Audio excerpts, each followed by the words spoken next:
Hi friend. तो आज मैं बात करूंगा कि सऊदी की फ़ादी के बारे में, कि यानी कि यहाँ के माहौल के बारे में, कि सऊदी में फ़ादी का क्या सिस्टम होता है। यानी कि इंडिया की अपेक्षा, कि इंडिया में जैसे हमारे यहाँ ये फ़ादी होती है कि जब हम इंडिया में, हमारा कल्चर ऐसा है कि जब हम शादी करते हैं तो दहेज जो है वो लड़की वालों को देना पड़ता है। ठीक है ना। जब हम इंडिया में कल्चर ऐसा है कि आपको पता होगा कि जब हम शादी करते हैं तो दहेज जो है वो लड़की वालों को देना पड़ता है। लेकिन यहाँ पे सिस्टम चेंज है। यहाँ पे अगर आप शादी कर रहे हो तो आपको 50,000 रियाल लगभग, यानी ये जो क्वांटिटी होती है, यानी जितना आप जिस चीज़ के लायक हो उसी हिसाब से, फिर भी यहाँ पे यानी कि लड़कियों वालों को यानी पैसा देना पड़ता है और लड़की वाले पैसे लेते हैं। तो यहाँ का सिस्टम ये है। और ये सिस्टम सही भी है अपने हिसाब से, अपना अपना कल्चर है। तो मैं इसी के साथ एक चीज़ और बात करूँगा कि जैसे कि इंडिया में कुछ यानी कि दहेज लेना देना गलत है या सही है। भाई मैंने जो देखा है इंडिया के कल्चर में, तो मैं तो समझता हूँ भाई कि इंडिया में दहेज लेना ही सही है। क्यों सही है मैं ये भी बता रहा हूँ।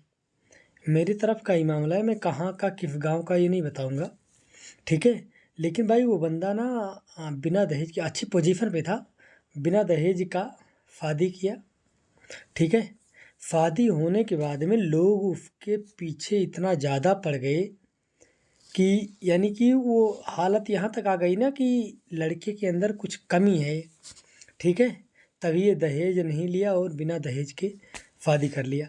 नहीं तो आज के टाइम पे कौन दहेज नहीं लेता है। तो मैं समझता हूँ भाई कि दहेज मांगना गलत है, ठीक है ना। दहेज मांगना गलत है कि हमें ये चाहिए वो चाहिए वो चाहिए। यानी लड़की का एक जो बाप होता है वो अपने सामर्थ्य के हिसाब से, वो अपने आप से तैयारी में रहता है, खुद देता है कि हाँ हमें अपने बच्चे को क्या देना है, ठीक है। तो मैं समझता हूँ दहेज लेना गलत नहीं है, लेकिन दहेज मांगना गलत है कि नहीं भाई मुझे ये चाहिए वो चाहिए वो चाहिए। तो जो इंडियन कल्चर है, इंडियन कल्चर के बारे में मैं यही कहूँगा भाई कि हाँ, अगर दहेज दे रहा है तो कोई गलत नहीं है। और जो मैं बताया हूँ मेरी साइड में ऐसे हुआ है कि लड़के के अंदर कुछ कमी होगी, गड़बड़ी होगी, तभी ये यानी कि बिना दहेज के शादी कर ले रहा है। जैसे मैं पर्सनल अगर बात करूँ तो मेरी शादी अभी 4-5 साल पहले ही हुई है, ठीक है। मेरा कोई डिमांड नहीं, कुछ नहीं, जो तुम्हारे पास है ठीक है, बहुत है, जो दे दिया वही है। तो वही चीज़ है कि मेरे कहने का मतलब यही चीज़ है कि अगर दहेज देने के योग्य में, हर कोई सोचता है कि अपनी बेटी को दूंगा और देता भी है, तो मैं समझता हूँ कि दहेज लेना गलत नहीं है, लेकिन दहेज मांगना गलत है, कि जो मैंने पहले बताया। तो वही चीज़ है। नहीं तो भाई, तो मैं जो बता रहा हूँ भाई, यही कंडीशन होती है लास्ट में कि लड़की के अंदर कोई खराबी रही होगी, लड़की के अंदर कोई कमी रही होगी, ठीक है। तो मेरे कहने का मतलब यही है। और एक चीज़ ये भी है ना कि जैसे कि शादी का अभी पहले की अपेक्षा अभी बहुत दिक्कत हो रही है, ठीक है। अभी मैं समझता हूँ कि प्यार के नाम पे ना, प्यार के नाम पे एक लड़का किसी भी रोड पे अगर कोई काम कर रही है ना लड़की, और लड़की लड़के को लड़की पसंद है ना, तो प्यार के नाम पे मैं समझता हूँ कि लड़का रोड पे लड़की को उठा लेगा कि चलो ठीक है मैं प्यार करता हूँ उससे, लड़की सही है, देखने में सही है, हर चीज़ सही है। लेकिन अगर वही बात लेडीज़ के बारे में की जाए ना, तो अगर लेडीज़ 25,000 कमा रही है ना, तो उसको 40, 45, 50,000 वाला चाहिए, ठीक है। मैं नाम नहीं लूँगा, अभी एक बंगाल का मामला है, हमारे साथ ही सऊदी में रहते हैं, नाम नहीं लूँगा उनका। उनकी वाइफ थी, यानी वो यहाँ पे पैसे भेजते रहे, पढ़ाते रहे, ठीक है। वो पढ़ती रही, पढ़ती गई, लास्ट में उसका एनम में सिलेक्शन हो गया। एनम, अगर जो पढ़ा लिखा आदमी है वो समझेगा कि एनम क्या होता है। एनम में थोड़ा सही सैलरी रहती है, फिर भी इतना ज़्यादा नहीं रहती है।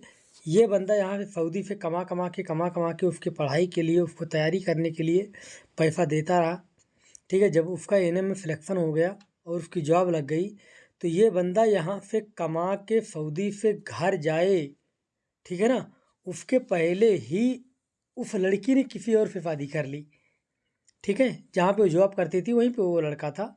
और मैं ये बंगाली इसलिए बता रहा हूँ कि बंगाल का वो लड़का है। अब बंगाल का लड़का है वो, तो उसका नाम क्या है कैसे क्या है मैं नाम नहीं लूँगा, क्योंकि हम लोग मिलते जुलते रहते हैं। तो अगर हो सकता है ये वीडियो उसके पास तक पे पहुँचे तो ये सही नहीं होगा उसके लिए।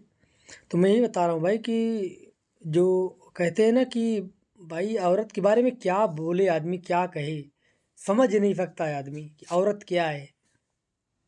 एक आदमी है जो सऊदी में यहाँ पे वो बंदा कंपनी में काम करता है भाई, दिन के 12-12 घंटे उसके बाद क्या बोलते हैं ओवर टाइम के लिए वो 18-18 घंटे काम किया है कि मेरी बीवी अगर कुछ कर लेगी तो हम यहाँ पे जाएंगे तो हम भी थोड़ा मोड़ा कुछ कर लेंगे, और बीवी कमाएगी हम भी कमाएंगे, तो लाइफ अच्छी चलेगी, हम लोगों की लाइफ में कोई दिक्कत नहीं होगी, हमारा यानी अपना सही से यानी सेटलमेंट होगा और हम दोबारा सऊदी नहीं आएंगे।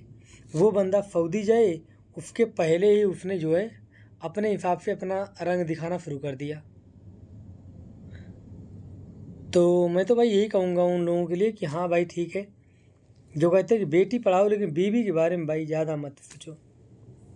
मैं ये नहीं कहता कि हर औरत गलत है, हर लड़की गलत है, लेकिन नहीं भाई, जो माहौल मैं देख रहा हूँ ना यहाँ पे आके, और औरत के बारे में दूसरी बात तीसरी बात क्या कहे, अभी दुबई का एक मामला हुआ है कि एक लड़का था, ठीक है, वो जब तक कमाता था यहाँ पे पैसा भेजता था घर पे, ठीक है, एक बार उसके हादसे में, अभी 2-3 महीने पहले की बात है, एक हादसे में ना वो ऊपर से बिल्डिंग से गिरा नीचे और उसकी मौत हो गई, ठीक है। उसको रिसीव करने के बजाय उसकी बीवी ने खुद बोला कि उसकी लाश यहाँ भेज कर क्या करोगे, इंडिया आजमगढ़ का मामला है, आजमगढ़ की लड़की थी, वो बोली इनकी लाश भेज कर क्या करोगे यहाँ पे, जो अगर कुछ पैसा अगर दे सकते हो तो पैसा भेज दो, लाश वहीं पे रख लो, ठीक है। लास्ट में कंपनी ने वही किया, जो पैसा हो सकता था जोड़ के पैसा दिया उसको, और लाश वहीं पे दुबई में दफना ही दी, वहाँ पे जलाते नहीं हैं, यहाँ पे इस्लामिक कंट्री है। तो मैं यही समझता हूँ भाई कि कुछ औरत हैं भाई, कुछ औरत हैं जिनको पैसा ही चाहिए, ठीक है। तो अभी ऐसे लोगों के लिए क्या बोलेंगे, कुछ भाई समझ नहीं आता, आप कभी भी नहीं समझ सकते हो। कुछ औरत ऐसी हैं कि जिनके लिए आप कुछ भी कर दो ना, फिर भी आपकी कोई वैल्यू नहीं है, आप कुछ भी करो उनके लिए। तो ठीक है, अपने हिसाब से रहना चाहिए, अपना काम करना चाहिए। इतना देर देखने के लिए थैंक यू भैया, शुक्रिया।